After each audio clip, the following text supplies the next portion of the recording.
Bismillahirrahmanirrahim. Alhamdulillahilladzi khalaqal mauta wal hayata liyabluwakum ayyukum ahsanu amala wa huwal azizul ghafur. Asyhadu an la ilaha illallah wa asyhadu anna Muhammadan abduhu wa rasuluh. Wa nusalli wa nusallim ala sayyidina Muhammadin wa ala alihi wa sahbihi ajma'in. Radina billahi rabba wa bil islami dina wa bi Muhammadin nabiyyan wa rasulah. Tuan-tuan, puan-puan, ibu-ibu, ayah-ayah, muslimin, muslimat yang dirahmati Allah sekalian, Assalamualaikum warahmatullahi wabarakatuh. Pertama dan semestinya kita merafakkan kesyukuran kepada Allah Subhanahu wa taala. Dengan limpah kurnia daripada Allah, tuan-tuan, malam ini dapat kita mendirikan salat maghrib berjemaah. Seterusnya berada dalam majlis yang mana kata Nabi, idza marartum bi riyadil jannah farta'u. Bila mana kamu melewati taman-taman syurga, maka singgahlah. Ya. Sahabat tanya, ya Rasulullah, wa ma riyadul jannah? Apa benda taman syurga itu? Kata Nabi, hilaqah dzikr, halaqah peringatan, halaqah ilmu. Maka alhamdulillah, tuan-tuan, malam ni dapat kita bertemu berkumpul. Saya sebenarnya bila saya dapat jemputan untuk ke Masjid Al-Hayyu ni, saya memang tak mau. Pasal apa? Pasal saya segan. Sekeliling ni kawan-kawan Melaka. Saya orang sini, saya orang Tambangan. Kawan Melaka ni, saya ni semua ayah-ayah kawan saya ni. Semua kawan-kawan Melaka duk lepak pukul 5 tu lah kedai kita. Jadi malu kat kawan-kawan nak main ceramah. Tapi saya malu juga nak tolak permintaan guru saya, Ustaz Munir. Malu juga. Tak boleh hampakan permintaan tuan guru kita. Di dalam nak serba salah tu tak apalah, saya kata main lah Ustaz. Antara nak isyak bolehlah kita isi masa sikit-sikit, tidak mengajak pun, sekadar kita main. Malam ni tuan-tuan, saya diperuntukkan untuk kita berbicara, berbincang, cerita tentang peristiwa yang berlaku kepada baginda Nabi SAW.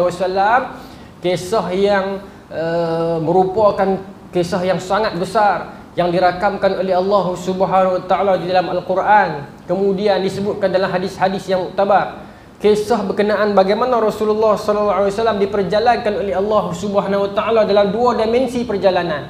Perjalanan bumi dan perjalanan langit. Yang akan kita cover insya-Allah setakat mana sempat malam ni lah. Peristiwa Isra' dan Mi'raj. Allah Subhanahu Wa Taala menyebutkan di dalam Al-Quran, Subhanalladzi asra bi'abdihi lailan minal masjidil haram ilal masjidil aqsa. Alladzi barakna haulahu linuriyahu min ayatina innahu huwas sami'un basir. Tuan-tuan, surah Isra ayat pertama. Selalunya bila Allah Subhanahu Wa Taala nak memulakan ayat Quran dengan tasbih kepada Allah, kita selalu duk baca Allah akan gunakan subhanallah. Sabbih isma rabbikal a'la. Yusabbihu lillahi ma fis sama'. Tetapi untuk ayat yang menceritakan tentang peristiwa Isra' dan Mi'raj ini, Allah sebut clearly terus, Subhana, Maha Suci Allah. Nak menceritakan kepada kita cerita yang akan sampai sebentar lagi ini merupakan kisah yang sangat besar, sehingga Allah memulakan dengan tasbih yang clear, Maha Suci Allah. Subhanalladzi asra bi'abdihi, yang memperjalankan hambanya. Allah memperjalankan siapa ni tuan-tuan? Rasulullah, semua orang tahu. Tetapi kenapa Allah tak sebut Subhanalladzi asra bi rasulihi, Maha Suci Allah yang memperjalankan Rasulnya, ataupun Maha Suci Allah yang memperjalankan kekasihnya, ataupun Allah sebut dengan lebih jelas Maha Suci Allah yang memperjalankan Muhammad. Tetapi Allah menggunakan bi'abdihi, hambanya. Kerana hamba merupakan gelaran yang paling tinggi. Hamba merupakan gelaran yang paling kita nak tuan-tuan dalam kehidupan kita ini. Ada banyak gelaran, salihin, muslimin, mukminin, muttaqin. Tetapi bila mana kita dapat pengiktirafan daripada Allah Subhanahu Wa Taala itu sendiri bahawasanya kita ini adalah hamba Allah, maka itu adalah kejayaan yang sebenar. Ramai dalam kalangan kita hari ini tuan-tuan, kita terlalu memburu syurga hingga kita tidak sempat bertanya, tidak sempat untuk membentuk ruang kita untuk memburu nak jadi hamba Allah Subhanahu Wa Taala. Berapa ramai dalam kalangan kita dia seronok, dia nak masuk syurga. Memanglah tuan-tuan, siapa tak mau masuk syurga. Tetapi dia lebih mengenal syurga berbanding pemilik syurga tersebut. Dia berebut sungguh-sungguh nak masuk syurga. Sungguh-sungguh nak masuk syurga ni. Tawaf di bagus di Masjidil Haram ni pasal nak jaga amalan nak masuk syurga ni. Dia singgung habis orang. Sampai orang luka berdarah kerana biarkan dia pilih kat orang, aku nak masuk syurga seorang. Dia lupa yang nak memberikan pahala di syurga itu adalah Allah Subhanahu Wa Taala. Dia nak masuk syurga, dia baca kitab-kitab sebut Mai sembahyang awal, duduk saf yang awal ni bagus, pahala banyak. Dia pun pi awal. Nak berebut saf awal, dia parking blok habis orang ni. Tak apa, biar pergi ke orang lah. Janji aku dapat saf awal, dapat saf depan, maka aku dapat syurga Allah. Dia lupa, dia sedang menyakiti orang. Maka tak penting tu semua, yang penting dia dapat syurga Allah. Tapi bukan masjid ni. Masjid ni parking okey. Itu tak rasa lah, parking ni okey, masjid ni okey. Ni cerita ni di Jepun tu. Maka tuan-tuan, kerana itulah dalam kehidupan kita ini, selain daripada kita memburu amalan itu, tapi yang sebenarnya kita nak memburu, nak mendapat pengiktirafan sebagai hamba Allah. Barulah syurga itu terbentang untuk kita. Kata Allah, ya ayatuhan nafsul mutmainnah, wahai yang berjiwa tenang, irji'i ila rabbiki radiyatan mardiyah, kembalilah kepada Allah dalam keadaan redha dan redai. Lepas tu, fadkhuli fi ibadi. Bila kita dah mati, Allah panggil kita pulang ke hadrat sisinya. Kemudian Allah sebut, fadkhuli fi ibadi, masuklah kamu ke dalam golongan jemaah hamba-Ku. Wadkhuli jannati, dan masuklah syurga-Ku. Maka prasyarat nak masuk syurga Allah bukan dengan amalan, tetapi dengan mendapat redha dan rahmat daripada Allah Subhanahu Wa Taala, mendapat pengiktirafan bahawasanya kita ini adalah hamba Allah. La yunjiya ahadan minkum amaluh, kata Nabi. Tidak seorang pun dalam kalangan kamu selamat dengan amalan kamu. Amalan kita kalau diukur, kita nak masuk syurga dengan amalan, 100 tahun punya solat pun tak mampu nak bayar syurga walaupun sejam. Tak mampu, kata Nabi. Kamu tidak akan masuk syurga, kamu tidak akan selamat dengan amalan. Sahabat dengar terkejut. Sahabat kata, wala iyyaka Rasulullah. Adakah Rasulullah pun macam tu? Kata Nabi, wala iya ya, aku pun macam tu. Illa ayataghammadani Allahu minhu birahmah. Kata Nabi, melainkan kita ini semua masuk syurga dengan rahmat daripada Allah Subhanahu Wa Taala. Oh, kalau macam tu tak payah buat amalan lah. Tak. Hadis tadi Nabi sambung, walakin saddidu. Walau bagaimanapun, buatlah amalan dengan betul. Dengan kita buat amalan, kita akan dapat rahmat. Tetapi bukan amalan itu menjadi tiket confirm dah kita dapat rahmat dari syurga. Tidak. Rahmat, kasih sayang daripada Allah Subhanahu Wa Taala. Berapa ramai orang yang semayang tunggang terbalik, baca Quran siang dan malam, tetapi di fikirannya itu tidak langsung kerana Allah, kerana dia memburu syurga, kerana dia memburu pujian orang, kerana dia memburu perhatian daripada orang, maka sia-sia dia amalan dia saja. Tapi kalau dia menghitung rahmat daripada Allah Subhanahu Wa Taala, mendambakan nak keredaan di sisi Allah, nak jadi hamba Allah, mudah-mudahan Allah mencampakkan kepada dia dan kepada kita semua rahmat di sisinya, tuan-tuan, dan mendapat syurga di sisinya, tuan-tuan. Maka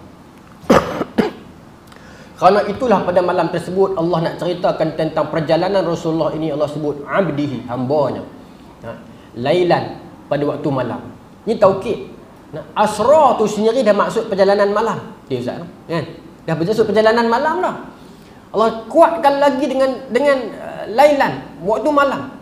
Zaraf nak beritahu betapa kisah ini sangat menarik. Allah memperjalankan Nabi pada waktu malam ni, Isra. Mi'raj itu dinaikkan ke langit. Peristiwa ni tuan-tuan berlaku tahun bila? Ulama berbeza pendapat. Majoriti mengatakan berlaku pada tahun ke-10 Hijrah, pada bulan Rejab, 27 Rejab yang kita duduk sembang, yang kita duduk berada bulan Rejab inilah. Majoriti antaranya An-Nawawi dan sebagainya, Ibn Mas'ud, Ibn Syihab Az-Zuhri, ni antara tokoh-tokoh yang menyetujui tarikh ini, dan ramailah. Ada sebahagian tokoh mengatakan berlaku pada tahun ke-5 kerasulan. Ada pendapat demikian. Tapi tak ramai, minoriti. Ada sebahagian tokoh mengatakan peristiwa Isra' dan Mi'raj ini berlaku pada tahun pertama Nabi jadi Rasul lagi. Ini pendapat Imam Tabarani. Ada pendapat yang mengatakan berlaku pada tahun ke-10 kerasulan 27 Rejab itu, tetapi ada sebahagian yang mengatakan tidak. Ada sebahagian yang mengatakan berlaku pada tahun ke-5 kerasulan, ada yang mengatakan berlaku pada tahun ke-10 kerasulan, tetapi bukan bulan Rejab. Sebab dalil mereka ialah kerana bulan Rejab Siti Khadijah belum meninggal. Sebab peristiwa Isra' dan Mi'raj berlaku selepas Siti Khadijah meninggal. Jadi Siti Khadijah meninggal memang tahun ke-10, tapi bulan Ramadan. Jadi bila bulan Rejab bermaksud Siti Khadijah ada lagi. Jadi sebahagian mengatakan bukan berlaku pada 27 Rejab, tahun ke-10 Hijrah. Tahun ke-10 kerasulan. Maksudnya Nabi berada di Mekah 11 tahun. Bukan 11 tahun, 13 tahun. Di Madinah 10 tahun. No? Tak apalah, ala kulli hal kita jangan gaduhlah bab tu berbeza tarikh. Besar sajalah ulama berbeza tarikh, tak apalah. Tetapi peristiwa itu benar berlaku. Pasal Allah sebut dalam Quran dan Nabi SAW sebut dalam hadis. Banyak tuan-tuan hadis tentang Isra' dan Mi'raj yang tak dapat kita nak rangkumkan dalam tempoh kita dalam 45 minit lebih kurang ni kan, tak sempat. Banyak. Jadi saya minta izin Ustaz dan semua ibu ayah agar saya cuba petik sikit yang boleh lah. Setakat mana boleh kita cuba cover sikit sebanyak yang boleh lah. No? Kalau kita nak rangkum semua tak sempat.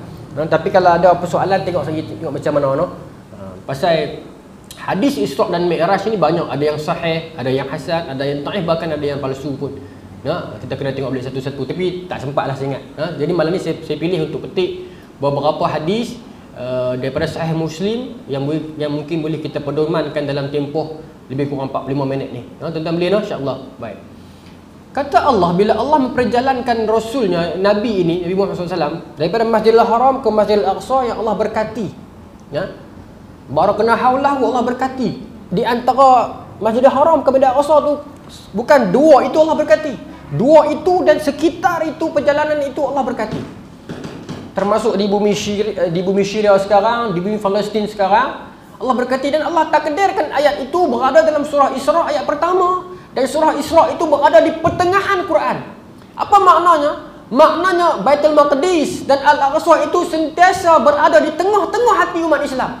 Seperti mana surah itu, tempat itu yang Allah berkati itu Allah takdirkan berada di tengah Quran, begitulah masjid itu, tempat itu dan tanah itu perlu berada di tengah-tengah hati kita umat Islam sampai ke hari ini, tuan-tuan.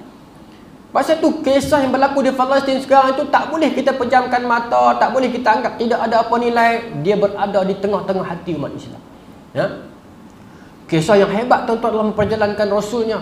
Kemudian kata Allah di hujung ayat itu apa? Innallah sami'un basir. Allah mendengar dan melihat. Kenapa kisah yang besar macam tu Allah memperjalankan Rasulnya 1000 kilometer waktu malam, kemudian naik ke langit pula. Di hujung ayat itu selalunya kalau kita baca Quran, ayat-ayat yang menunjukkan kebesaran Allah, keagungan Allah, kehebatan Allah ni Allah akan tutup dengan azim, agungnya Allah, menggambarkan kekuasaan, kebesaran Allah. Tapi ayat ini Allah tutup dengan sami'un basir. Allah dengar dan Allah melihat. Selalunya, tuan-tuan, bila kita jumpa ayat Quran yang tutup dengan sami'un basir ni, dia lebih-lebih kepada ayat-ayat fardu ain, ayat cerita tentang kita, diri kita ni. Tetapi ayat tentang kerajaan, keagungan, kekuasaan ni Allah tutup dengan perkataan lain, dengan sifat-sifat Allah yang lain. Tetapi untuk ayat ini dia macam kontra sikit. Kenapa? Apa maksud sami', basir, mendengar dan melihat? Pasal apa ni? Allah nak beritahu kepada Rasulullah, Allah nak beritahu kepada kita semua, apa yang berlaku kepada Rasulullah itu Allah tengok, Allah dengar, sami' dan Allah basir, Allah melihat. Apa yang jadi kat Nabi? Isra' dan Mi'raj, tahun Isra' dan Mi'raj itu merupakan disebut sebagai tahun kedukaan. Di mana dalam tahun tersebut Nabi SAW kehilangan Siti Khadijah, ibunda Siti Khadijah, mak kita, isteri Nabi yang sangat setia dengan Nabi, membantu segala perjuangan Nabi, yang mempercayai Nabi daripada awal sampai akhir. Dan itulah sumber ekonomi Nabi.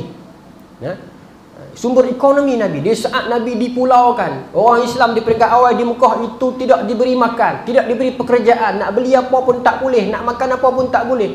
Maka Siti Khadijah menggadaikan seluruh harta dia untuk Islam dan untuk umat pada era tersebut. Siti Khadijah menggadaikan segala-galanya untuk Islam. Itu orang kata apa? Tongkat ekonomi Nabi. Kemudian tongkat kedua Nabi, tongkat politik. Sekarang ni kekuasaan politik dan ekonomi. Politik siapa? Abu Talib, bapa saudara Nabi. Meski dia bukan Islam, tetapi dengan keberadaan Abu Talib itu, orang tak berani sentuh Nabi. Orang bukuk jauh Selagi ada Abu Talib di situ, meski dia bukan Islam, tetapi sebagai presiden Mekah, bapa saudara Nabi yang menjaga Nabi daripada kecil, dengan adanya dia, orang jadi malu Allah dengan Rasulullah. Orang bu juga, bukuk jauh, tapi tak berani nak sentuh, nak sakiti Nabi, tak berani. Dengan adanya Abu Talib yang bukan Islam itu, orang tak berani nak sentuh Rasulullah. Hari ini kita ada berapa bilion umat Islam, berapa ramai orang sentuh dan cerca Nabi kita. Nak banding kita dengan Abu Talib jauh, tuan-tuan. Tetapi Allah pilih kita untuk masuk syurga. Allah pilih kita untuk terima hidayah berbanding Abu Talib. Sayang macam mana pun Nabi dekat Abu Talib. Abu Talib meninggal dunia dalam keadaan tidak Islam. Nabi istighfar untuk Abu Talib berapa ribu kali. Turun ayat Quran. Allah melarang Nabi istighfar untuk orang musyrik. Walaupun Abu Talib itu berjasa untuk agama ini. Berjasa sebab macam tu lah, no? Dia bukan Islam, tetapi dengan adanya itu Islam selamat. Kita hari ni berapa bilion umat Islam, Islam jadi lagu mana? Nak cerita pun tepat dengan hari, tak apalah. Hari ni kan. Islam jadi lagu mana? No? Kalau kita, tuan-tuan, kalau Allah bagi satu ruang untuk Rasulullah Muhammad, nak Abu Talib masuk Islam ke? Nak siapa tak mau? Ni dia ada 33 bilion umat Islam atas dunia ni. Ada hak elok, ada hak merapu, ada hak minum arak, ada hak main judi, ada yang tak peduli apa langsung tentang agama. Ambillah seorang tukar. Faham tak? Tukar adalah hak tak ada nilai ni. Tapi dah Allah masih pilih umat Islam itu yang lain berbanding Abu Talib. Maknanya apa, tuan-tuan? Allah sayang kepada kita. Allah sayang kepada tuan-tuan yang Islam ini. Berbanding Abu Talib pun Allah pilih kita untuk terima hidayah Islam. Itu pun kita pegang dalam keadaan usa'u ka usa'is sail. Pegang macam dalam keadaan buih di waktu banjir. Tapi Allah still pilih berbanding Abu Talib, bapa saudara Nabi yang bela Nabi daripada kecil, yang sayang Nabi, yang lindungi Nabi itu. Macam laju cakap malam ni, tuan-tuan. Saya pelan sikit, saya slow sikit. Pasal nak cover banyak ni. InsyaAllah, Ustaz. Bapak bertiga. Dah angin. Oh, dah angin. Pasal ni bukan cerita tak naik langit ni. Ni cerita tak start kereta ke ni. Baik. Patah balik. Maka tuan-tuan, Allah sayang kita, tuan-tuan. Nak bandingkan kita dengan Abu Talib, jauh Abu Talib meninggalkan kita di sudut jasa yang mempertahankan Islam. Tetapi Allah pilih kita untuk terima hidayah Islam. Nabi istighfar untuk Abu Talib berapa ribu kali. Tak boleh. Tak boleh, Allah tak bagi. Satu hari, tuan-tuan, Siti Aisyah tanya Nabi, ya Rasulullah, doakan untuk saya. Maka Nabi doa, ampunkan dosanya dulu dan akan datang, rahmati kehidupannya. Adalah hadis panjang. Siti Aisyah dengar Nabi doa macam tu, Siti Aisyah gembira, sonok. Maka Nabi tanya Siti Aisyah, wahai Aisyah, sonok ke dengan doa ni? Aisyah kata, awak tak sonok ya Rasulullah. Rasulullah tolong doa agar Allah ampun dosa saya dulu dan akan datang, rahmati kehidupan saya, murahkan rezeki saya. Kan saya tak sonok. Maka Nabi kata, tahu tak, doa tu setiap malam saya baca kat seluruh umat saya, kat kita. Nabi baca untuk kita. Nabi sayang kepada kita, tuan-tuan. Jadi dalam tahun tersebut, kedua-dua tongkat ini patah serentak. Tongkat ekonomi, Siti Khadijah meninggal dunia. Tongkat politik, Abu Talib meninggal dunia, mati. Kenapa Allah takdirkan demikian kalau Allah sayang Nabi? Kerana Allah tak mau generasi kemudian akan mengatakan Muhammad bolehlah bertahan, bini dia duk sara dia. Muhammad bolehlah bertahan, pak menekan dia duk backup dia. Allah nak bagi kita tahu, itu pendidikan akidah, tuan-tuan. Allah nak bagi kita tahu yang menjaga Nabi selama ini ekonomi itu ialah Allah itu sendiri. Yang menjaga politik Rasulullah itu sendiri, Allah itu sendiri. Agar orang musyrik tak akan mengatakan Rasulullah mendapat backup daripada pak menekan ataupun mendapat duit daripada bini. Tidak. Allah patahkan kedua tongkat itu agar kita tidak bergantung kepada tongkat makhluk, sebaliknya kita bergantung kepada Allah Subhanahu Wa Taala. Bila mana, tuan-tuan, Allah hapuskan seorang demi seorang yang tempat kita bergantung atas muka bumi ni. Kita ada anak, kerja, kita duk bergantung dengan dia lah bulan-bulan. Tiba-tiba Allah pergi tarik dia, meninggal ke, aksiden patah kaki ke apa ke. Bila mana Allah tarik dia itu, tuan-tuan, bukan bererti Allah tak sayang kepada kita. Tetapi Allah nak tarik kita lebih dekat untuk bergantung kepada Allah Subhanahu Wa Taala. Agar hilang cinta kita, kebergantungan kita kepada manusia, bulat tekad dan kebergantungan kita kepada Allah Subhanahu Wa Taala. Itu yang Allah buat dalam pendidikan akidah kepada Rasulullah. Agar orang tidak mengatakan Nabi itu mendapat ekonomi, bantuan daripada isteri dia, tetapi datang daripada Allah.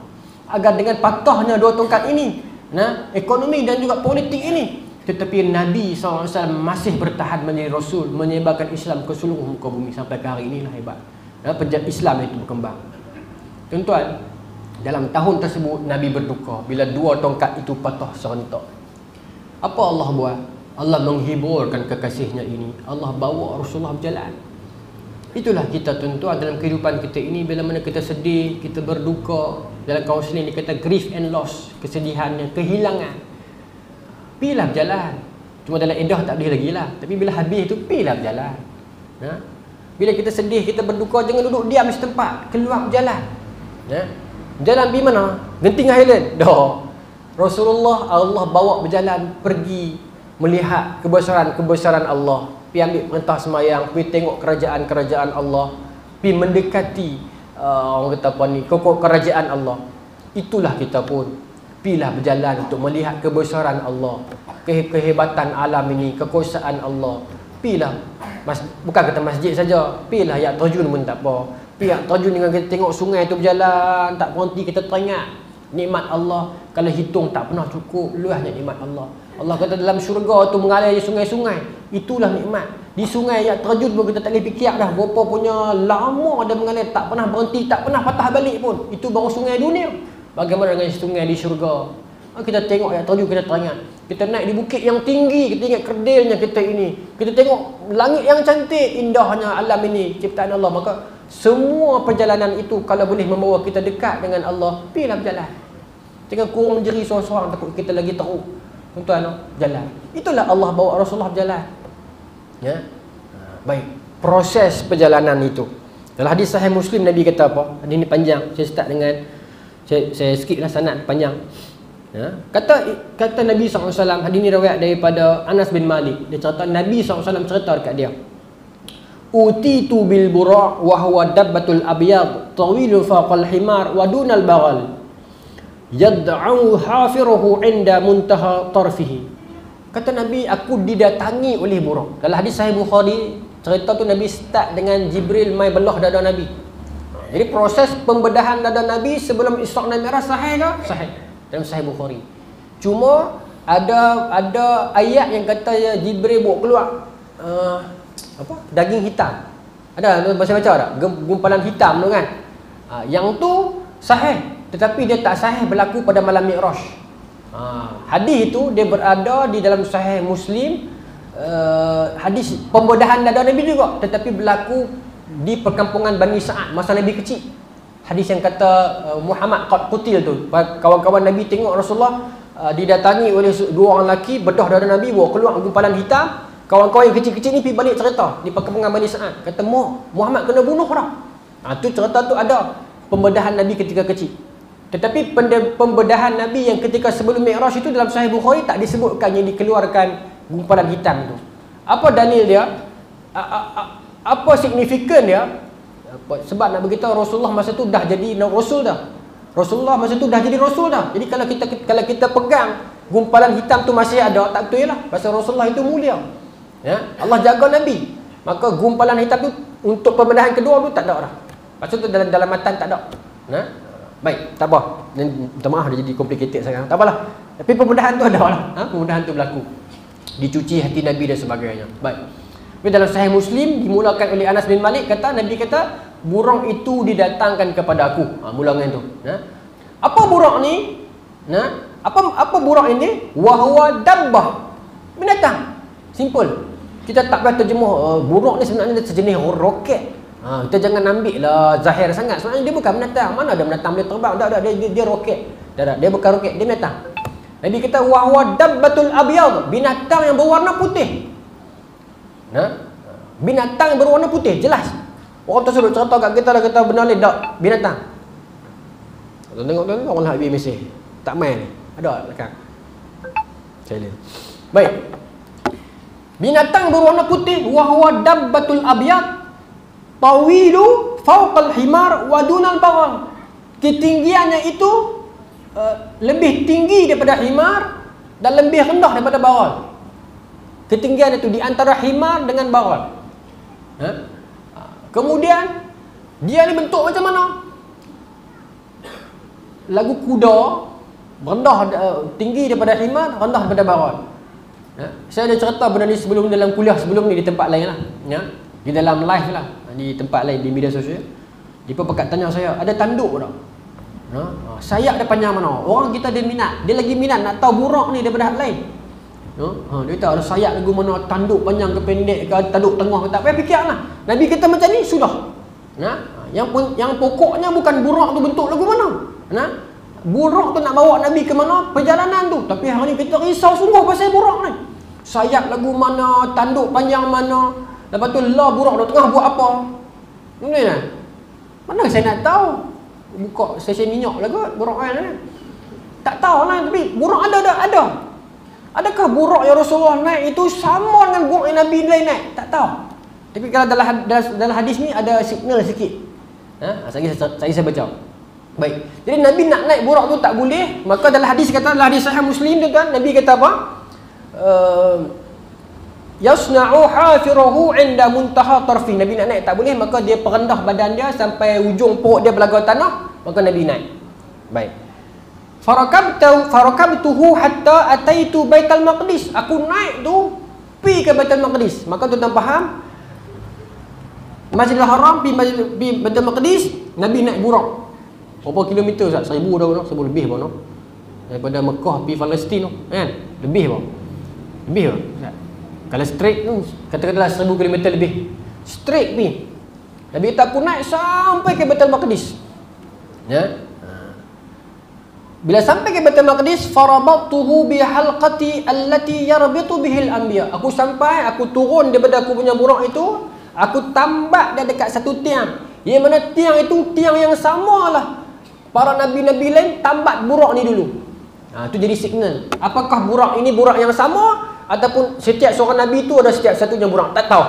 Tapi Nabi kata aku tambak di satu tiang yang mana inilah perbuatan nabi dulu, nabi-nabi dulu. Allati yarbitu bihil anbiya, tiang yang samalah para nabi dulu tambat. Tiang tu di mana sekarang? Di Masjidil Aqsa. Yang mana satu? Tak tahu. Tak tahu. Baik. Mungkin ada orang Yahudi dia pergi bawa sorok ke apa, tak tahu. Ada orang kata Wailing Wall lah tu. Tapi Wailing Wall tu dia dinding, kan? Tak tahu, saya tak tahu. Tapi tiang itu ada. Kalau kita buka dalam riwayat lama, dia cerita panjang lagi. Malam tersebut ni ada padri duduk tunggu dah. Pasal Masjidil Aqsa, masa itu tak di Masjidil Aqsa, masa tu jadi gereja Kristian lah. Itu zaman Rom apa? Rom Timur, Byzantine. Jadi padri-padri ni duduk tunggu kedatangan Rasulullah ni, kedatangan Muhammad yang dijanjikan ni. Dia pun nak tengok Muhammad yang mana satu, tuan-tuan. Sebab dia pun lebih kenal Rasulullah. Kalau saya tanya tuan-tuan, Nabi apa yang kes dia zaman Nabi itu banjir besar? Nabi apa, tuan-tuan? Allah Nabi apa? Nabi Nuh. Nabi apa yang kena sembelih, terpaksa sembelih anak dia? Nabi Ibrahim, kan? Tuan-tuan tahu lah, semua tuan-tuan tahu. Nabi apa yang baling tongkat jadi ulang? Nabi Musa. Seperti mana tuan-tuan tahu semua kisah para nabi itu, begitulah umat-umat terdahulu tahu pasal Rasulullah. Seperti mana Allah cerita pasal nabi-nabi dulu dalam Quran kita, macam itulah Allah cerita pasal nabi kita dalam Quran-Quran mereka, kitab-kitab mereka. Pasal tu dia kenal Nabi sungguh. Allah sebut dalam Quran kan, ya'rifunahu kama ya'rifuna abna'ahum. Dia kenal Rasulullah macam kenal anak mereka. Mereka ada satu bintang yang dia baru tunggu, nama Najmu Ahmad, bintang Ahmad. Mereka saja kenal bintang tu macam mana. Kita tak tahu. Orang jahiliah Arab lagi tak tahu. Pada malam Rasulullah dilahirkan tersebut, itu hadis riwayat Aisyah. Orang Yahudi nampak bintang tu berkelip yang kata Najmu Ahmad. Mereka pergi cari di Mekah. Mereka cari di tempat mereka dulu. Di Madinah tak ada. Tanya kawan-kawan di Mekah, ada orang beranak malam ni? Dalam hadis Sahih Bukhari sebut, mereka pergi tanya orang-orang Mekah ni. Hal fikum maulud, dalam kalangan kamu ada bayi malam ni? Siapa ada siapa beranak tak? Cari. Sampai orang kata cucu Abu Talib, cucu Abdul Muttalib. Abdul Muttalib dapat cucu pada malam ni. Hadis sahih. Maknanya mereka memang duk tunggu Rasulullah. Maka pada malam tersebut, seorang padri gereja ni duk tunggu mana yang kata Rasul akhir zaman tu. Dalam kitab catatan mereka memang akan mai. Tapi tak ada hadis ni, tuan-tuan. Itu hadis lain, tu riwayat lain, bukan hadis. Baik. Maka tapi Allah tak izin jumpa. Tapi saya tak mau hurai panjang lah, itu bukan dalam hadis ni. Tapi dia tak sempat tengok. Dia pun memang duk tunggu pasal itu zaman tu Masjidil Aqsa siapa duduk? Orang Kristian Byzantine. Bukan kata Nabi pergi kosong, tak ada siapa lengang, tak ada. Ada orang. Tapi malam padri tu duk tunggu nak tengok, tapi Allah tak izin tengok. Masa Nabi sampai tu dia terlena. Nabi sampai, Nabi tambat buruk Nabi dengan tali di satu tiang. Summa dakhaltu masjid. Nabi masuk masjid. Masjid Aqsa tu lah. Baik. Fa sallaitu fihi rak'atain. Aku sembahyang dalam tu 2 rakaat, kata Nabi. Summa kharajtu. Kemudian lepas sembahyang aku keluar. Nabi masuk sembahyang 2 rakaat, Nabi keluar. Faja'ani Jibril alaihi salam bi ina'in min khamar wa ina'in min laban faqtartu laban faqala Jibril alaihi salam ikhtartal fitrah. Nah, aku keluar daripada masjid, Jibril buat mai ayak 2 gelas. Jibril kata, ya Rasulullah, ni arak, ni susu, pilih. Allah bagi pilih. Maka Nabi kata, ikhtartu laban, aku pilih susu. Kata Jibril, alhamdulillah, fakhtarta fitrah, hang telah memilih fitrah. Apa maknanya tuan-tuan? Kenapa Allah datangkan 2 option yang macam tu? Satu susu, satu arak. Ya. Kerana dalam kehidupan kita ni tuan-tuan, kehidupan kita macam yang ni ya, tuan-tuan. Perjalanan juga, perjalanan nak mati bertemu Allah. Isra' dan Mi'raj, perjalanan Nabi nak pergi jumpa perintah Allah. Sama. Apa yang Nabi jumpa dalam Isra' dan Mi'raj adalah apa yang kita jumpa dalam hidup kita. Nabi jumpa perangai macam mana dalam Isra' dan Mi'raj, itulah perangai yang kita jumpa dalam hidup kita. Dalam hadis sahih, Nabi jumpa orang cakap muka dia. Kan? Nabi tanya Jibril, orang yang cakap muka ni orang yang mana? Jibril kata orang suka mengata kat orang. Ada kita jumpa dalam hidup kita ni orang suka kata kat orang, selera. Ni, hak berucap ni pun sama ni. Kan? Itu kita akan jumpa dalam hidup kita. Kan? Jadi perjalanan bersama. Pasal tu bi'abdihi tadi tu, hambanya. Baik, sambung. Maka dalam hidup kita ini akan senantiasa ada satu masa kita akan didatangi oleh 2 pilihan. Satu pilihan yang bersifat haram, arak. Satu pilihan yang bersifat fitrah, susu. Kita kena buang kerja. Dia mai pilihan. Aku nak buat perangai cara susu ke? Itu cara fitrah. Nak pergi minta kerja lain. Nak pergi isi kerja-kerja apa kosong sedang sementara nak dapat kerja betul. Ataupun aku nak pergi tikam ekor. Tikam ekor, judi, arak, dosa. Nampak tak? Pilihan yang begitu. Maka Nabi kata, aku pilih susu. Aku pilih fitrah. Kenapa? Fitrah itu senantiasa mengkehendaki kebaikan. Maka Nabi pilih kebaikan. No? Baik, saya sambung lagi. Dalam syarah hadis ni juga ulama sebutkan, kalau Nabi pilih arak, maka arak akan jadi halal. Maka akan binasa umat ini. Bayangkan kalau arak halal tuan-tuan, dia tak hidang air, tak minum mineral lah ni. Minta apa? Tak kira kan kalau halal. Kan? Tapi tak, Nabi pilih. Tak kira betul ke jenama tu. Saya mereka ni. Ada lah. Kau tu buat gegar. Betul lah, ada jenama tu. Buat tak tahu tu. Baik. Maka ayat mineral, no? Maka arak jadi tak apa. Habis dekat tu. Kemudian nak naik perjalanan naik langit. Okey. Habis Nabi minum susu itu, summa araja bina ila sama. Aku pun naik ke langit, araja. Nah, Mi'raj tu mai pada araja lah. Araja ni daki, naik, climb. Mi'raj itu isim alat. Mi'raj maknanya tangga. Adakah Nabi naik tangga? Tidaklah, tapi disebut Mi'raj. Araja, Nabi naik. Ya. Tapi ada riwayat sebut kata apa nama ni, batu nak ikut Nabi. Batu tu terapung nak ikut Nabi. Sekarang jalan di sebelah kita, jangan ikut. Hang tak ikut, maka batu tu terapung sampai ke hari ni. Yang tu dia tak ada dalam hadis, tapi dia dalam syair-syair Arab. Syair puji-pujian lah, nak bagi tahu batu pun nak ikut Nabi. Tapi memang ada, tapi bukan hadis. Baik. Tak apalah, saya tak mau pergi detail yang tu. Tapi tak ada. Maka Nabi naik ke langit. Thumma araja ila sama fastaftaha Jibril faqila man anta, qala Jibril, qila wa man ma'aka, qala Muhammad, qila wa qad bu'ista ilaih wa qad bu'isa ilaih, qala qad bu'isa ilaih, fafutiha lana fa idza ana bi adamin farahaba bi wa da'ali bi khairin. Ini panjanglah noh. Nabi naik ke langit pertama, maka Jibril, ada malaikat langit pertama jaga. Jibril, malaikat tu tanya, siapa tu? Jibril kata, saya Jibril. Siapa dengan kamu? Jibril kata, Muhammad, dia telah diutuskan ataupun tidak? Bermaksud apa tuan-tuan? Para malaikat tu dah tahu dah tentang Rasulullah. Cuma dia pun tak tahu Rasulullah itu diutuskan ataupun belum. Kalau dah ditanya, qad bu'isa ilaih, dah diutuskan ke? Maka dia diutuskan dah. Oh, baru dibuka pintu. Baru dibuka pintu. Sebab itu sifat malaikat. La ya'sunallaha ma amarahum wa yaf'aluna ma yu'marun. Malaikat ni tak pernah lawan Allah, hanya buat apa yang Allah suruh, dan malaikat tak tahu apa yang Allah tak habaq. Malaikat tak tahu. Apa yang Allah tak habaq, malaikat tak tahu. Apatah lagi kita lah. Baik. Maka bila buka pintu langit pertama, masuk itu, kata Nabi apa? Di dalamnya ada Nabi Adam. farahaba li, dia farahaba ni apa? Dia ucapkan selamat datang, marhaban, kepada anakku yang soleh, maka mendoakan kepada aku dengan kebaikan.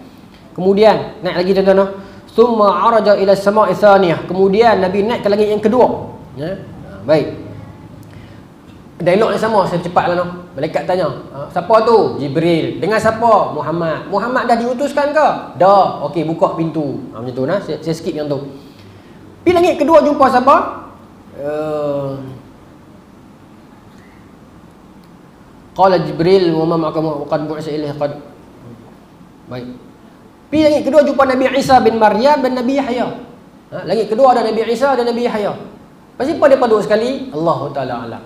Tapi setakat yang kita tahu, Nabi Isa dengan Nabi Yahya sepupu. Baik. Sepupu. Ya, sepupu. Baik. Yahya bin Zakaria kan? Baik. Mereka mendoakan Rasulullah. Nabi naik ke langit ketiga. Summa araja ila sama'i tsalisah. Ya, benda yang sama. Malaikat tanya, malaikat Jibril jawab. Di langit ketiga Nabi jumpa siapa? Fa futiha lana fa iza ana bi Yusuf sallallahu alaihi wasallam idza huwa qad u'tiya syatral husni. Maka dibukakan pintu langit ketiga, kelihatanlah Yusuf, kata Nabi Muhammad SAW. Nabi tengok Nabi Yusuf di langit ketiga. Dan Nabi kata apa? Dalam hadis Sahih Muslim, Nabi kata apa? Qad u'tiya syatral husni. Yang mana benarlah dia memang dikurniakan separuh daripada kecantikan. Betul lah yang kita kata 50% kecantikan itu ada pada Nabi Yusuf itu. Betul. Nabi sendiri sebut. Cuma ulama bincang, adakah 50% kecantikan Nabi Yusuf tu, adakah kalau kecantikan seluruh dunia ni 100%, 50% itu Nabi Yusuf seorang, 50% lagi kita semua? Ataupun tafsiran kedua, kecantikan Nabi Yusuf itu adalah 50% sahaja daripada kecantikan Rasulullah.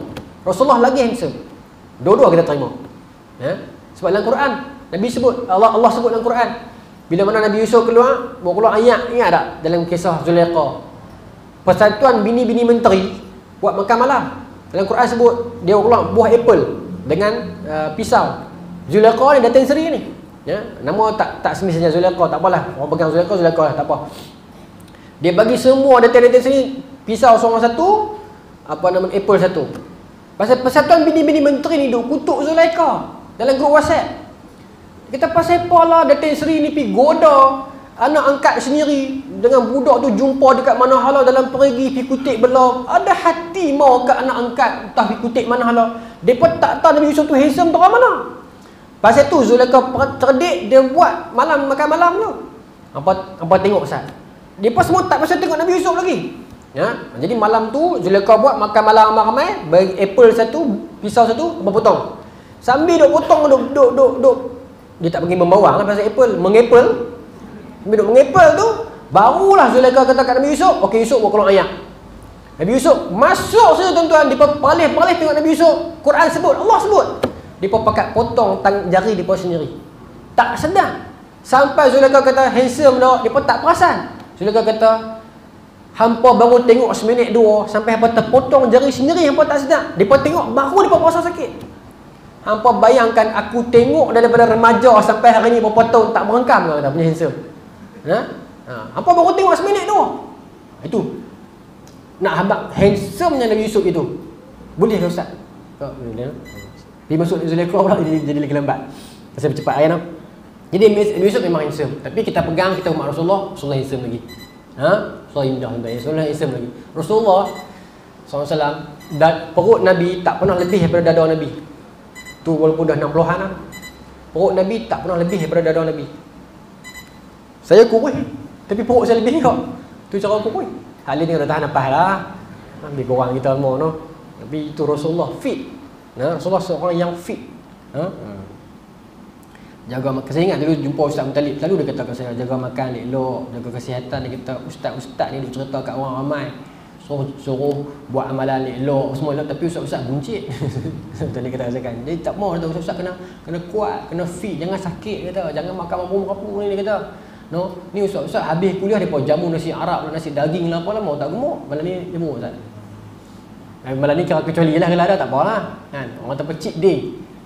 Tak apalah sekali-sekala kan. Tuan-tuan tak jamu pula. Baik, sambunglah no. Maka Nabi Yusuf di langit ketiga. Saya percepat lagi nah, pasal saya nak pergi yang ujung lagi, yang Sidratul Muntaha tu seronok sikit.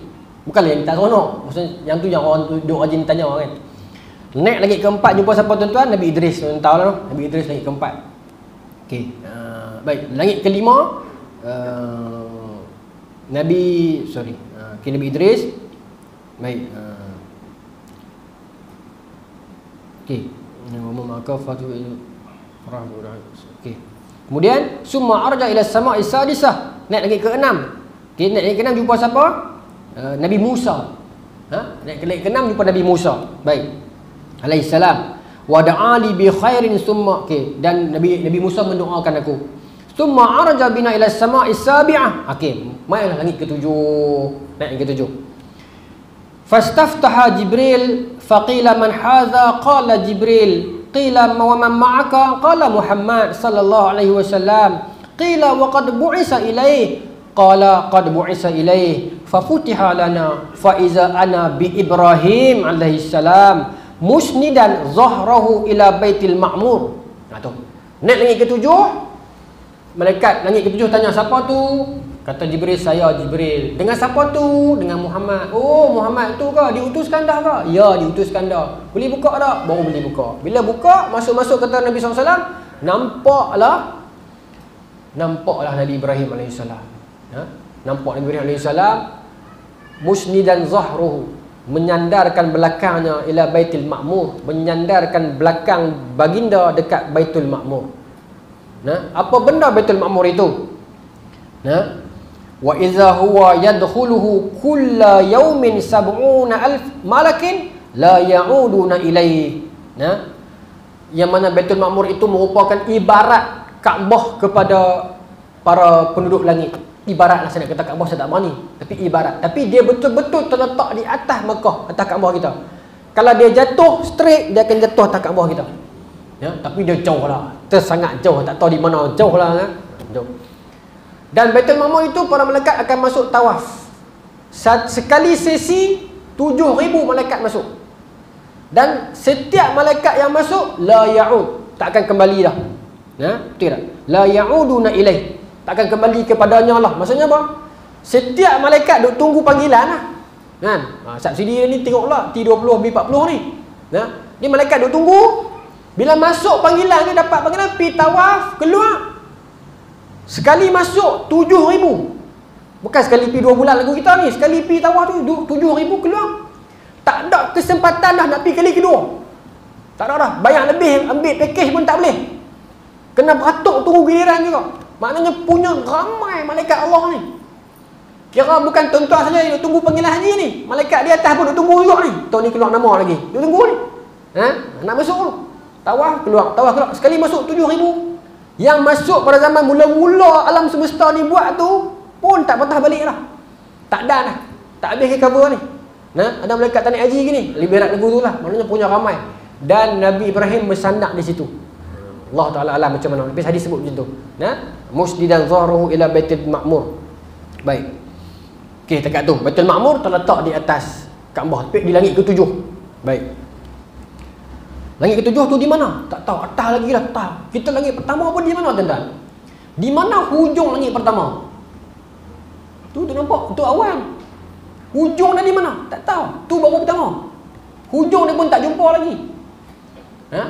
Matahari nak mai ke bumi, cahaya dia kalau matahari terpadam. Katalah terpadam sah. Dia pun nak buat wiring baru terpadam matahari. Bila buka balik matahari menyala. Dia menyala terus, lagu lampu lah menyala terus. Tapi terah cahaya yang laju tu nak mai ke bumi 8 minit. Maknanya bukan dia nak menyala 8 minit, dia menyala terus. Tapi punya jauh matahari tu 8 minit baru cahaya tu sampai kat kita. Padahal cahaya dah laju dah. Punya jauh matahari. Itu pun dalam langit pertama lagi. Matahari ni kecil ya dibandingkan dengan tu apa? Segala supernova, tok nenek moyang matahari lagi besar. Itu baru dalam Bima Sakti. Bima Sakti itu pula galaksi paling kecil. Ada berapa juta bilion lagi galaksi yang lain. Astronomi, ahli astronomi kata bintang yang kita dah tengok di langit tu, bintang yang tuan-tuan dah tengok di klip tu, sebenarnya tuan-tuan baru nampak dia berkelip. Dia tu betul-betul mati dah. Dia berkelip. Kita nampak, oh cantiknya bintang, contoh kat markah cantiknya bintang. Bersaksikan bintang ini, wahai sayangku, abang takkan tinggalkan awak. Abang janji bang delete. Kan? Kita duk janji macam tu. Bintang tu sebenarnya dia mati dah. Tapi cahaya dah baru kita nampak mai. Tuan faham maksud saya? Apa tu janji tak pernah jadi yo.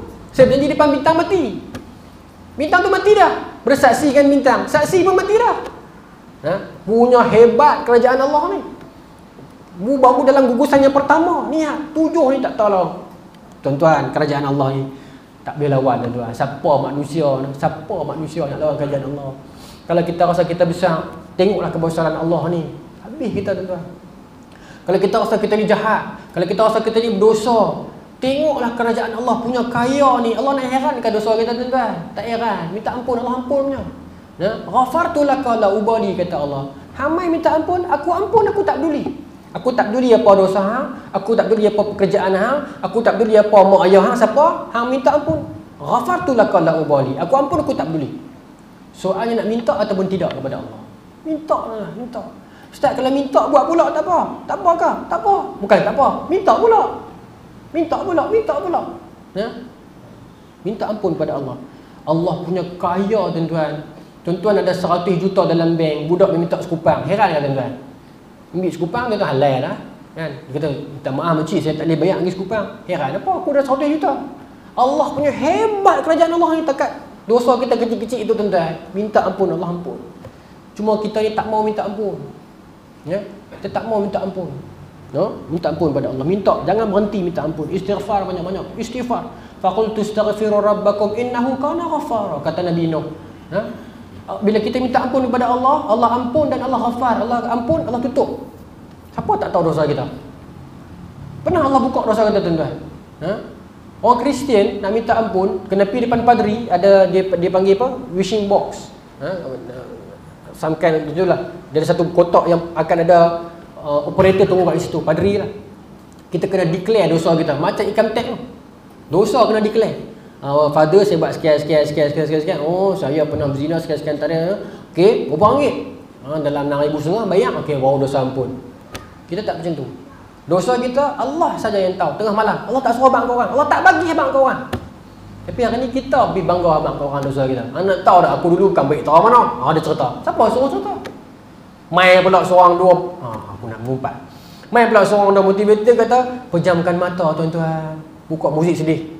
Ceritalah dosa kita dulu kita berbangkit. Saya dulu ni pernah. Tak payah. Agama tak pernah suruh buat kerja tu. Dia cerita ke orang. Tak pernah. Pernah pada zaman Sayyidina Umar, pada malam perang, pada malam dia tak perang. Ada satu geng ni buat usrah.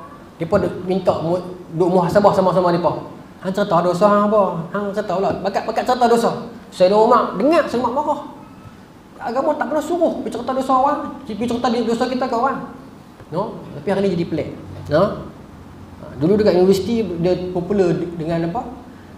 Confession. D-U-A-I-U-M confession, pengakuan. Orang tak tahu kita siapa. Jadi kita ceritalah aku ni dulu muda-muda buat apa sekali-sekali, siapa suruh.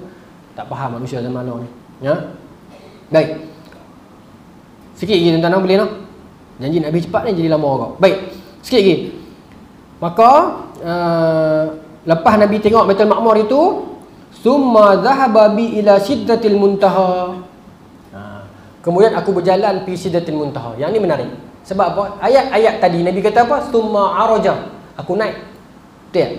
Tapi yang ni Nabi kata summa dhahaba, aku pi. Ya, jadi maksudnya sidratil muntaha tu berada pada itulah. Ya, kita faham pada hadis ni pada lapis yang tu. Pada lapis yang tu. Lapis Baitul Ma'mur, aku berjalan pi di sidratul muntaha. Sidrah apa makna? Pokok bidara. Muntaha ni intaha, akhir. Sudah, intahal waqt, habis. Muntaha isi makan, tempat. Jadi muntaha, kalau saya pinjam bahasa Tuan Guru Baba S panjang mengatakan muntaha ni macam custom, immigration. Pertukaran antara atas dengan bawah, sempadan dia di situ. Itu muntaha. Yang bawah tak boleh tembus atas dah, yang atas tak boleh tembus bawah dah. Itu yang Jibril kata, ya Rasulullah hampir seorang aku tak boleh pergi dah. Atas tu ada lagi tu. Malaikat jaga arak semua tu besar-besar lagi tu. Jibril pun tak boleh pergi dah. Yang atas pun tak boleh tahu bawah dah. Muntaha di situ. Nabi lepas itu dah. Allah pilih. Semua urusan-urusan ni yang nak turun tukang cok pasport selit RM1 apa ni, muntaha di situ. Di situ. Dia punya immigration dia. Sidrah, pohon bidara yang menjadi muntaha. Maka Nabi kata, aku pergi di situ. Wa iza waraquha ka'adhanin fila. Yang mana aku masuk ke situ, daun dia macam taman, dia indah. Daun-daun dia macam telinga gajah, Nabi kata. Daun dia macam telinga gajah. Wa idza samaruha kalqilal, dan buah-buah dia besar, tembikar. Besar-besar, labu besar, tembikar. Tu buah-buah. Bayangkan pokok-pokok dia macam mana. Every single daun, setiap satu daun tu besar telinga gajah. Buah dia besar-besar, tembikar. Dan tuan-tuan, falamma ghasyiyaha min amrillah ma ghasyiya taghayyarat fama ahadun min khalqillah yastati'u ayyan ataha min husniha. Nabi kata, setiap kali aku melangkah berjalan ni, Nabi kata, saya tak tahu. Nabi berkata dah, tak ada siapa pun mampu gambarkan. Pokok kan, kita tahu tadi kan, daun macam telinga gajah, buah macam tembikar. Bila aku berjalan melangkah tu, sambil melangkah tu, tempat tu bertukar. Warna bertukar, bau bertukar, cahaya bertukar. Saya duk bayangkan mak apa? Tuan-tuan tahu tak skyscraper? Ya, teman-teman, lapis-lapis saya tahu. Hak derok belakang tu. Balik ni cari, tak apa. Buka tang ni kan, skyscraper okey, dia tak ada pelik-pelik apa. Bau putih lah. Tapi dia buat satu menara besar. Duk jalan di lantai tu, dia ada TV keliling bangunan tu, jadi kita nampak indah ni kan. Saya duk bayang macam tu lah, tapi Nabi kita tak boleh bayang. Memang tak boleh bayang pun. Tapi nak gambarkan macam tu. Nabi sambil berjalan, sambil kedudukan pokok tu berubah, warna dia berubah, bau dia berubah kan. Indah dia, tak boleh nak abang. Nabi kita tak boleh nak gambarkan, tapi lagu tu lah. Sambil duk berjalan, sambil duk berubah warna. Uish, tak tahu nak abang tuan-tuan. Memang tak boleh abang pun. Nabi kata nikmat di syurga, itu syurga. Ini baru Sidratul Muntaha. Nabi pergi, kemudian Nabi menerima. Tengok ni. Nabi kata apa? Fa auhallahu ilayya ma auha. Allah pun mewahyukan kepada aku wahyu tersebut, iaitu perintah sembahyang. Fa farada alayya 50 salatan fi kulli yaumin wa lailah. Iaitu 50 waktu sembahyang pada setiap hari dan semalam. Sehari semalam 50 waktu. Allah bagi peringkat awal. Kita bayangkan kalau jadi sungguh. 50 waktu bahagi 24 jam. Setiap berapa minit. Tu imam bagi salam. Kalau imam jenis baca lama pula kan, dia bagi salam. Allahu Akbar. Mengkit pula masuk dalam waktu. 50 waktu. Nabi turun, jumpa Nabi Musa. Musa kata, pergi minta korang. Is'al takhsis, minta diskaun kepada Allah. Maka Nabi naik pula. Saya ringkaslah dua ini diulang panjang. Naiklah. Nabi minta korang turun. Berapa kali ulang? 9 kali. Dan tuan-tuan, dalam hadis ni tak ada pun Allah kata Muhammad cukup jangan naik dah. Tak ada. Cuma Nabi sendiri kata aku yang malu nak naik dah. Tapi Allah kata sampai lah kali 9 kali daripada 50, tolak 45 tinggal 5. Tapi kata Allah walaupun tinggal 5 tetapi pahala dia sama macam 50 tadi tu juga. Sekali dia punya tingkatan dia macam 10 kali. Jadi 5 kali sembahyang bermaksud 50 kali macam yang Allah punya skema yang awal itu 50 tu dapat macam tu juga. Di dalam hadis ni juga Allah kata apa? Dia pun kena sebut juga, Wa man hamma bihasanatin falam ya'malha kutibat lahu hasanatan. Allah bagi tahu kepada Rasulullah, ingat, bagi tahu kat kita semua ni, siapa-siapa yang niat nak buat baik, yang Allah bagi tahu ni. Nabi pergi ambil cerita tu. Siapa-siapa yang niat nak buat baik tapi dia tak buat. Dia niat tapi dia tak buat. Allah bagi dia satu pahala. Fa in amilaha kutibat lahu 10. Tapi kalau dia buat, Allah ganda 10 kali ganda lagi. Niat saja tak buat, bagi dia satu. Niat lepas tu buat, tambah lagi 10 pula. Baik. Wa man hamma bi sayyi'atin falam ya'malha lam tuktab syai'a. Tetapi siapa yang berniat nak buat jahat, duk niat nak buat jahat, selagi dia main aku nak dah kaki dia. Dia niat tapi dia belum buat. Kata Allah, yang niat itu aku tak bagi apa. Tak bagi dosa. Maknanya apa? Nak masuk syurga sebenarnya senang berbanding neraka. Lepas itu pintu neraka 7, pintu syurga 8. Masa pintu lagi banyak, lagi senang masuk. Nak masuk syurga lagi senangnya. Buat jahat, niat nak buat jahat tak ada apa lagi. Niat nak buat baik dapat pahala orang. Buat jahat pula kata Allah, kalau buat jahat satu dosa, buat baik satu baik 10 pahala. Maknanya kalau nak ikut tu, baik ni boleh tinggal jahat, jarak orang. Kalau nak ikut tu, kalau nak ikut matematik ni, baik kita ni dah tinggal jahat, kita berjarak dah.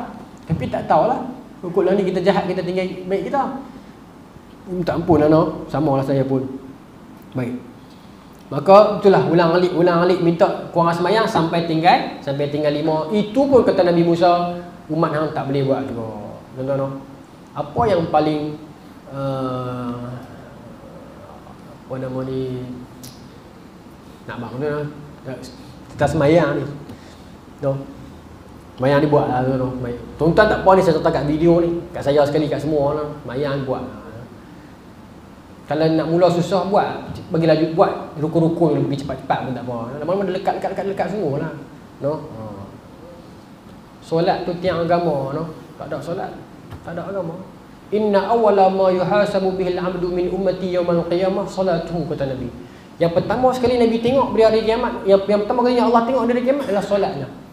Ya? Yang mula-mula Allah tengok solat. Kalau tak lepas solat, halim macam mana? Tuan-tuan nak minta askar, syarat pertama kena ada IC. Syarat kedua sihat tubuh badan. Syarat ketiga sekali-sekali. Tuan-tuan syarat kedua sampai ke 10 semua lepas. Syarat pertama tak ada. Saya IC tak ada, tapi ada semua saya cukup. Pergi minta askar, dia bagi tak? Kata main IC tak ada. Tak boleh. Tapi saya cukup, berat badan cukup. IC tak ada. Pergi. Hak mula. Lepas tu semayang hak mula Nabi tengok. Tuan-tuan. Bukanlah tuan-tuan semua semayang saya tahu. Ini saya catat untuk kita semua lah. Saya minta maaf lah. Kadang-kadang kita ni jaga dah. Kita jadi masalah kan kat anak-anak kita. No? Kita kadang kita jaga dah. Anak cucu kita tak gamuk.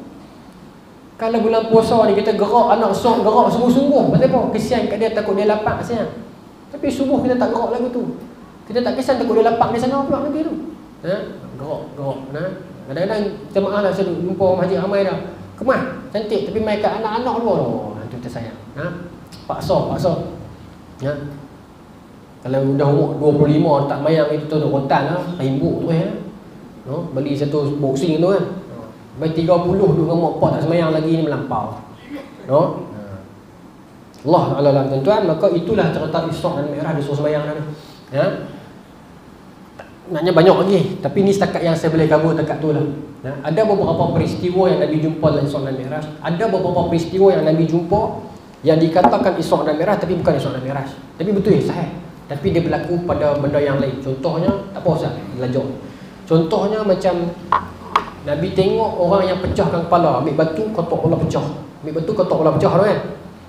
Dan bila betul kepala tu elok balik, tu pecah balik. Nabi tanya. Maka kata dia, Jibril itu ialah orang yang meninggalkan semayang ataupun orang yang memberatkan kepala dia untuk semayang. Hadis tu ada ke? Ada. Saya Bukhari hadis tu. Tapi dia bukan Isra' dan Mi'raj. Dia perjalanan mimpi Rasulullah. Ada dalam Sahih Bukhari. Tapi hadis tu sahih, tapi dia bukan Isra' dan Mi'raj. Ya. Saya cerita boleh tak apa kan? Apa no? Tak betul lah no. Tapi hadis tu memang sahih. Ha? Bila bukan perjalanan Isra' dan Mi'raj. Yang Nabi dikejar oleh Ifrit. Ya, hadis tu ada 5 riwayat. Imam Musnad Ahmad ada 2 riwayat.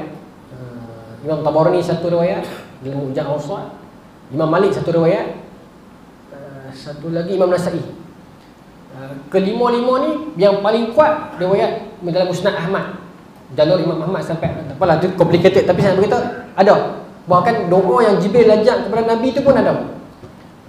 Cuma yang tu tidak disebutkan waktu bila. Boleh jadi Isra' dan Mi'raj, boleh jadi bukan. Pasal hadis tu tak sebut. Hadis yang lebih kurang macam tu yang sebut Isra' Mi'raj ada dalam Muwatta' Imam Malik. Tetapi hadis tu dia munqati', dia punya sanad dia apa? Ada problem sikit. Tapi dia bukan palsu. Ada cerita tu, doa tu pun ada. Cuma yang sanad paling kuat itu tak sebut malam apa. Mungkin boleh jadi Isra' Mi'raj lah. Boleh jadi tidak. Yang sebut Isra' Mi'raj itu dia tak sikit. Tak apalah, saya tak mau bertekak yang tu. Yang orang gaduh pula. Saya cuma orang kata apa, cerita je lah, no? Saya tak mau nak main, nak condemn orang tu tak betul, orang tak, saya tak mau, bukan kerja saya tu. Cuma cerita tu saja. Nah, Allah Ta'ala alam tuan-tuan. Saya minta izin nak cerita sikit. Hari Ahad ni insya-Allah panjang umur saya akan cerita Isra' dan Mi'raj di masjid. Tuan-tuan, masjid apa? Masjid kubur Sungai Dua. Masjid kubur. Kan Masjid Amin depan. Yang dekat simpang nak pergi buat bayang belah kanan. Wah, apa Rashid tak tahu nama dia kan? Rashid tu lah. Apa nama? Rashid Maidin kan? Kan Masjid Rashid. Saya pergi masjid kubur kan. Hari Ahad ni saya di situ, saya nak sambung. Tuan-tuan free lah. Saya nak sambung hadis Sahih Bukhari. Lepas Nabi turun apa jadi? Jadi kita cerita Nabi naik atas ambil perintah semua dah, sembahyang semua dah. Baik, selesai. Ni hadis ni Sahih Muslim. Satu lagi hadis Sahih Bukhari, Nabi turun subuh tu apa jadi? Yang tu saya nak sambung di masjid sana.